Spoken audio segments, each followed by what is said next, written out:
Le fort Thüngen est construit pendant la période autrichienne, dans les années 1732-33, et nommé d'après Adam Sigismund von Thüngen, commandant intérimaire de la forteresse de 1733 à 1736. Une inscription en son honneur est toujours conservée sur la façade. Dans les années 1836-37, pendant la période prussienne, le réduit est complètement réaménagé.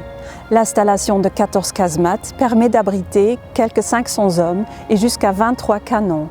3 tours, équipées pour la défense aux fusils, sont élevées et décorées de glands.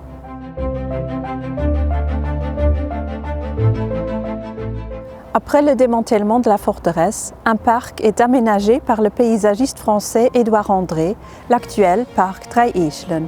Auparavant, le fort avait été démoli et disparaissait sous une couverture de verdure, à l'exception des 3 tours et de la première casemate qui abrite de nos jours l'accueil du musée. Les habitants de la ville de Luxembourg ont surnommé le fort Drei-Eecheln, d'après les 3 glands ornant les tourelles. C'était la seule chose qu'ils pouvaient voir depuis les murs de la ville. À la fin des travaux de démantèlement, les glands ont été dorés. Depuis les années 2000, le réduit Thüngen est largement restauré pour accueillir un musée sur l'histoire de la forteresse de Luxembourg qui, en 2012, a ouvert ses portes au public.